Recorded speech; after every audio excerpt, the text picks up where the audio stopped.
welcome back.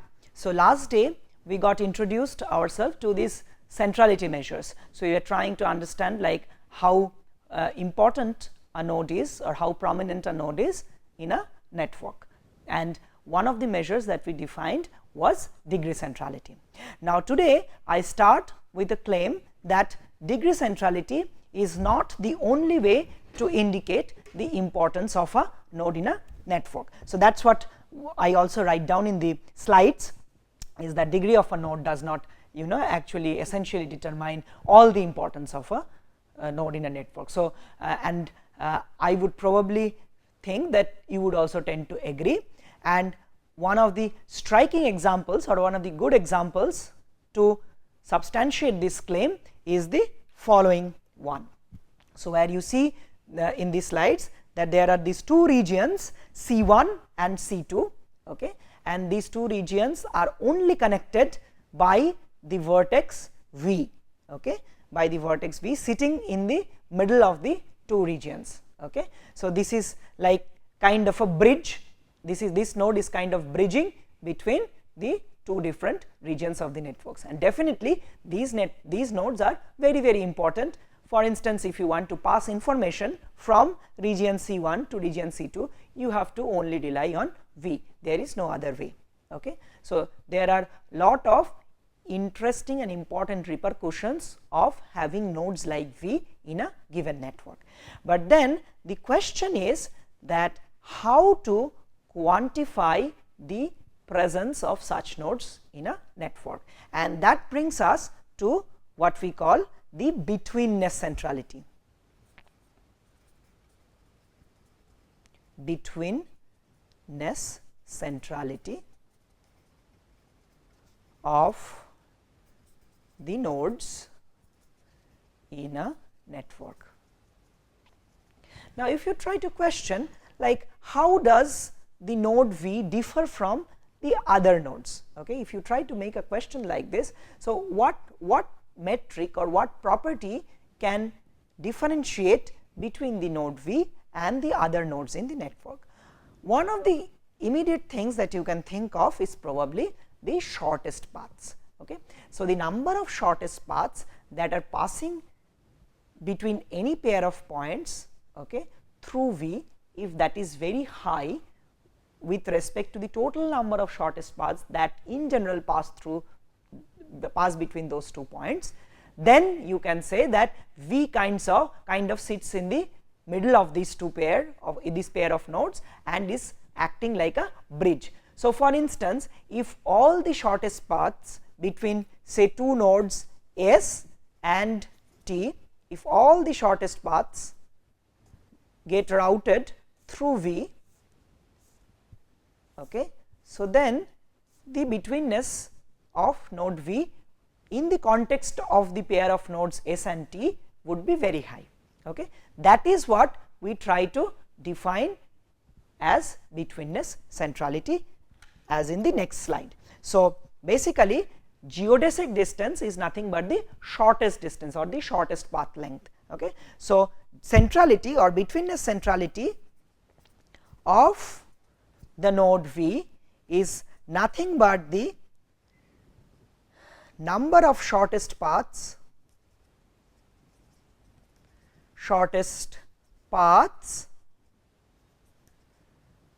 passing through V, number of shortest paths between S and T passing through V, expressed as a fraction of total number of shortest paths passing between S and T. So, basically you try to express the number of shortest paths passing through V, okay, relative to the total number of shortest paths between S and T. So, and that you do for all pairs of nodes in the network in the context of a particular vertex V, okay, and that is what defines GV as I show in the slides. Okay. So, GV is nothing but the sum over all pairs S and T, where neither S or T is actually V, sum of the ratio of sigma S T V, which is the number of shortest paths that pass through V from S to T, divided by the total number of shortest paths between S and T. Okay. So, now given this formula, if you try to compute the betweenness centrality of the node V in the picture on the slide, then you get a number as 2 n1 into n2, where n1 is the total number of nodes in the region C1 and n2 is the total number of nodes in region C2. That is basically all shortest paths between all pairs of nodes in these two regions actually pass through V, and there could be very important repercussions of, say, removing V in the context of a particular network. So, for instance, say if you have an epidemic spreading network, okay, suppose there is an epidemic spreading over this network that I have shown you in the slides. Let us draw it for simplicity again. So, suppose you have the two regions C1 and C2 with some nodes out here and some nodes out here, and all these nodes are connected via this node V. Okay. Now, suppose there is some disease outbreak here in this region, and suppose this person is infected, immediately the others in this region will also get infected, right, and this infection will now pass on.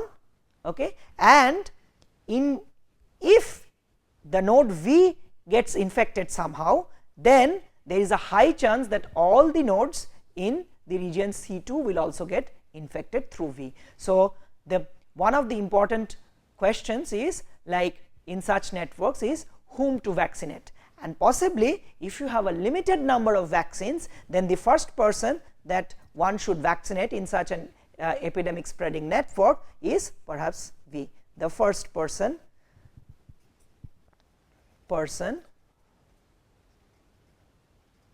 to get vaccine.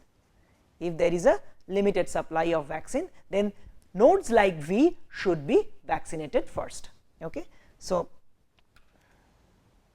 yeah, so as I say, so its removal could have very strong repercussions in various networks, like the epidemic network example we have already taken. In the information network, say for instance the internet network, that the internet router network that we were looking at in the last day's lecture. So, if one of the nodes like V gets shuts down at some point in time, then the entire internet backbone of a particular region might fall through.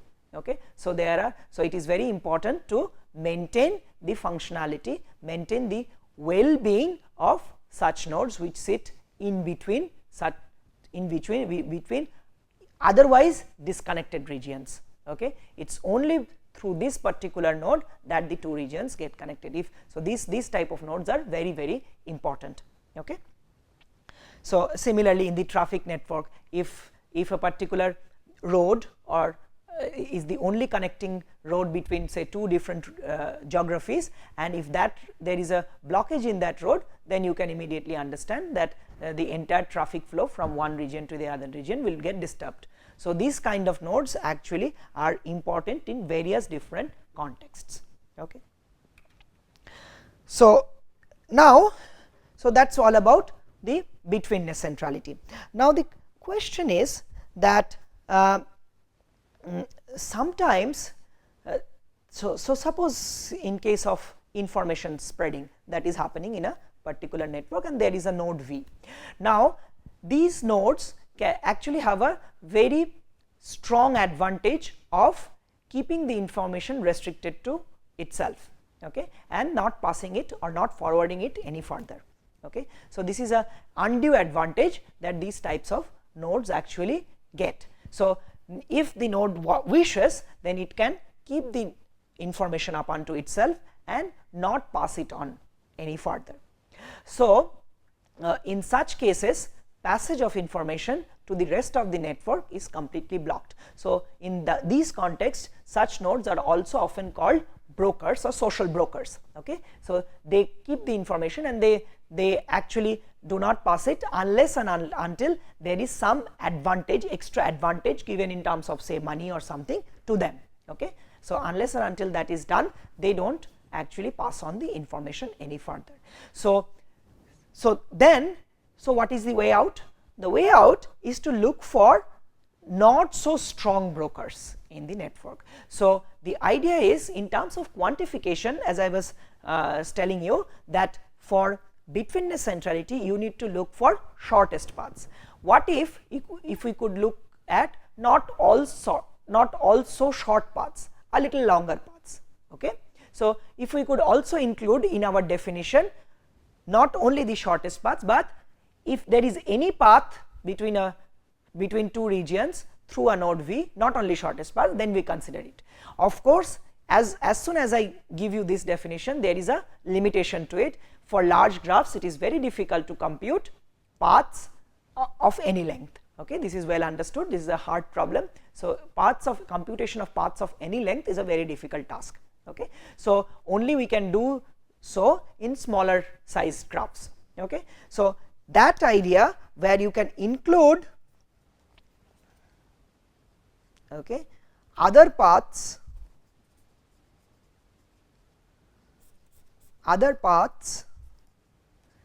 in the definition gives us a new definition which is called flow betweenness. Okay. So, in flow betweenness, what the major difference between betweenness centrality and flow betweenness is that in case of flow betweenness you can consider not only the shortest path, but also any other path of any length that passes through V between a pair of nodes S and T. Okay. And like a motivating example is what I have given in the slides in green.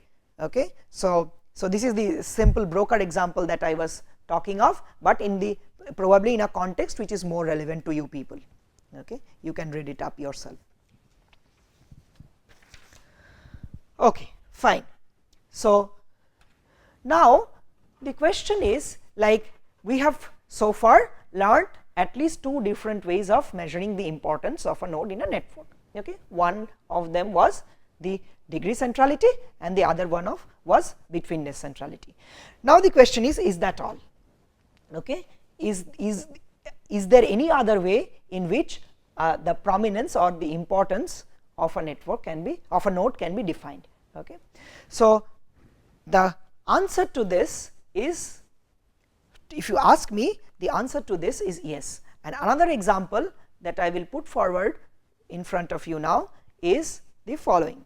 Suppose you have a sexual contact network like the Swedish sex wave that I have showed you earlier. So, in that context, this particular example is very relevant.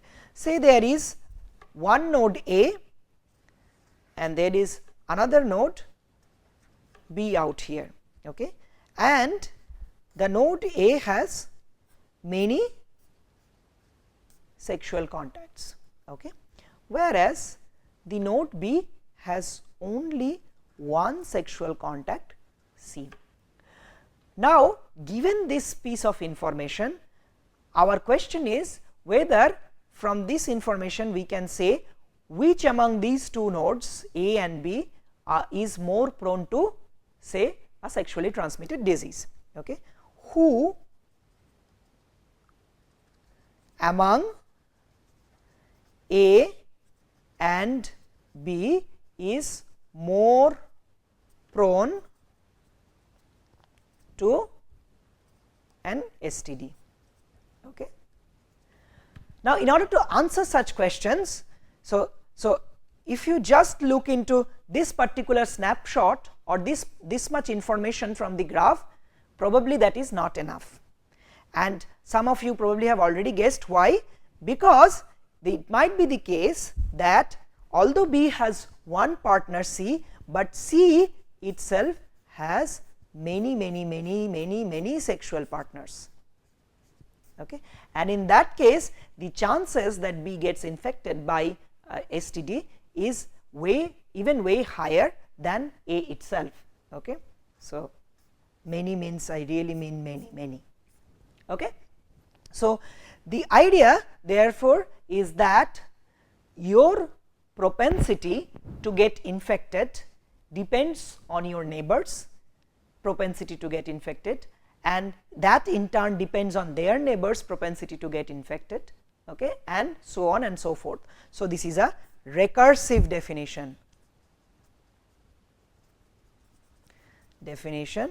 of centrality. Fine. So, in other words, if you can also think of it in terms of prominence or importance. So, your popularity or prominence is actually determined by the popularity of your neighbors or of your friends. Their popularity is determined by their friends, and so on and so forth. So, your popularity is actually a share from your friends, your friends' friends, your friends' friends, and so on and so forth. So, it is a recursive definition. Okay. So, and the best way to encode this recursive definition is in the form of what we will now study, the eigenvectors. Okay.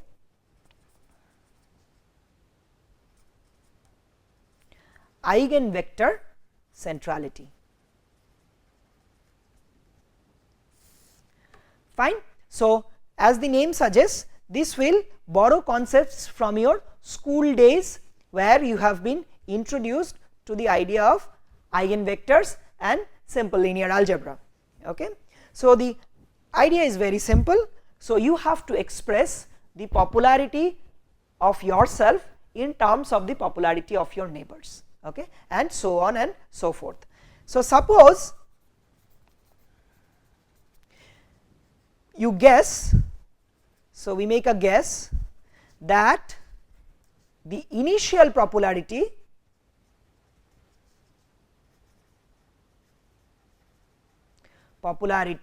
of a vertex or a node I is given by, say, xi 0. Okay. Now, we look for, in every step we look for improvements of xi. Okay. Now, the improvement xi 1, that is improvement at step 1, can be written as a ij x j 0. That means, suppose you have a node I out here, okay, and it is connected to some j other nodes, and j's popularity is, say, x j 0, then the popularity of I in step 1 is the sum of the popularity of all its neighbors. Okay. So, here aij is nothing but the entries in the adjacency matrix, which holds the neighborhood information. So, if I is a neighbor of j, then in the adjacency matrix there will be an entry 1, otherwise the entry will be 0. So, this is a 0 1 matrix, a binary matrix, which actually expresses the neighborhood relationship of I. Okay. So, now as you can see from this expression out here, what you do is you look at all neighbors of I, that is why aij. Okay. If j is a neighbor of I, then the popularity of j counts into the new popularity, the improved popularity value of the node I. Okay. And in this way you keep on doing this. So, you continue improving the popularity values. So, this you do for every node, popularity values, continue improving the popularity values for every node until there is no further improvement possible.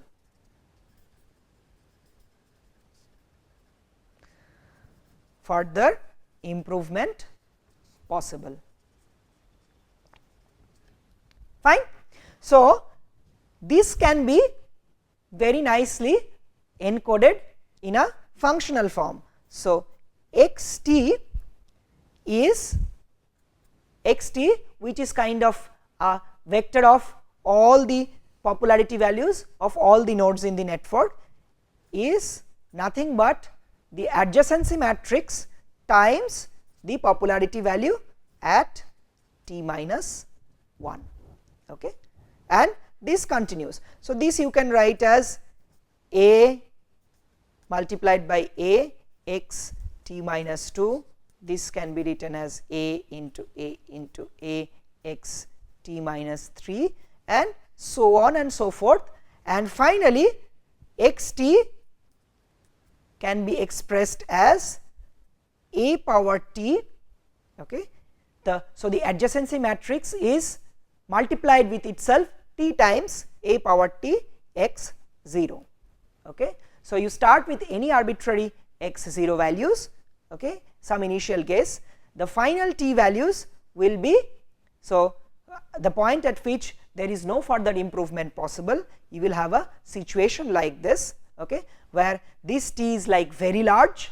So, after that point there is no further improvement. So, the more and more powers you raise a to, there is no further changes in the matrix, okay, and finally you get the resultant x t values for each node. This is the score or the popularity score of each of the nodes, okay. This x t contains finally the popularity score of each of the nodes. So, this is actually referred to as the power method by Hotelling.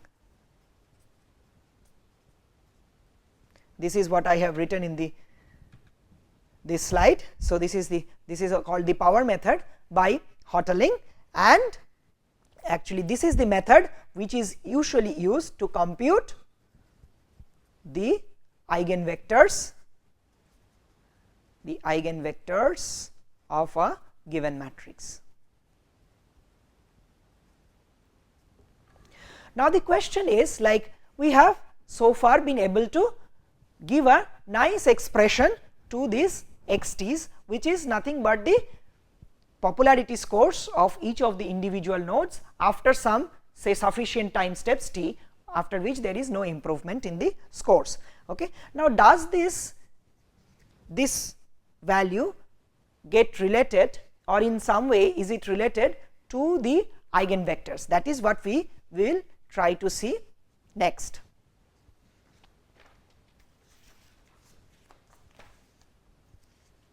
So, in order to do so, we will start with a very simplistic assumption. So, we will say let x 0, let our x 0 values, that is the values of the popularity, the initial guessed values of the popularity that you start off with for all the individual nodes. So, at time t equals 0, you have an initial guess for each of the individual nodes. So, that let that x t be a linear combination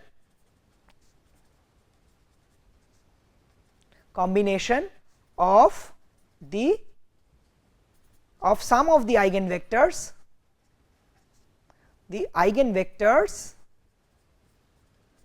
of the matrix A, that is the adjacency matrix. So, let us express x 0. So, let us choose x 0 in such a way that it is actually x 0, that is a vector, okay, like x 1 0, x 2 0 up until x n 0, if there are n nodes in the system, is equal to a linear combination of, say, some constant c 1 into one of the eigenvectors, okay, say v 1 or say v I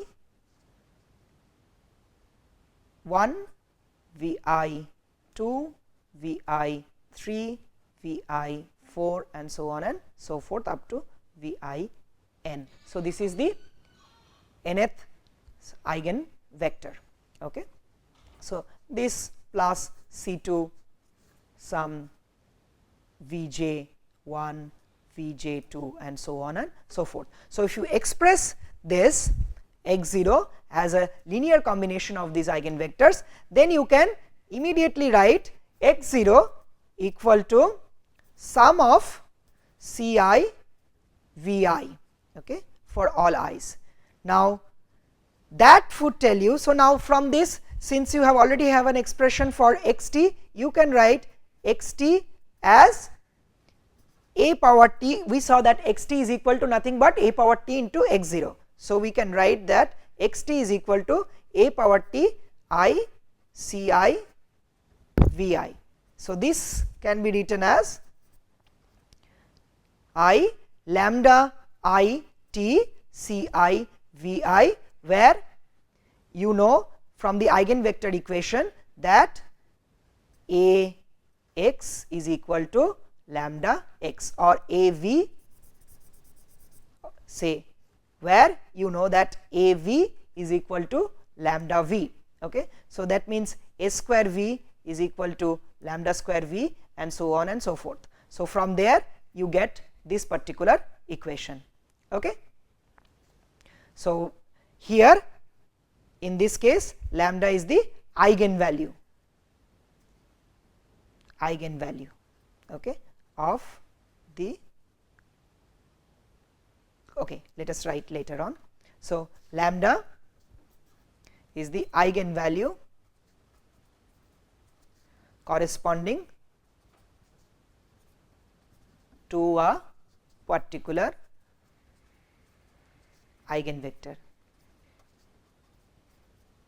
Fine. So, from there you can write xt. If you see, some simplification will tell you that xt, you can bring out the principal eigenvalue outside and you can write the rest as lambda I by lambda 1 power t for all I Ci Vi. Okay. So, now in the limit of t to infinity, xt by lambda 1 t is nothing but C1 V1, because everything else, all other values, okay, goes to 0. So, t tends to infinity means this lambda 1 is larger than all the other lambda values. So, this fraction is always lower than 1. So, this power always tends to 0. So, everything becomes 0 except for the first one, except for the case where I is equal to exactly 1. So, when I is equal to 1, this is lambda 1 by lambda 1, that becomes 1 power t, that is 1 C1 V1, plus the rest x, everything goes out due to in the limit t tends to infinity. So, basically what you have is that the popularity values correspond to the principal eigenvector V1, the principal eigenvector. So, if you just calculate the principal eigenvector of the adjacency matrix, you immediately get the popularity scores. Okay. That is why this is called the eigenvector centrality. Thank you.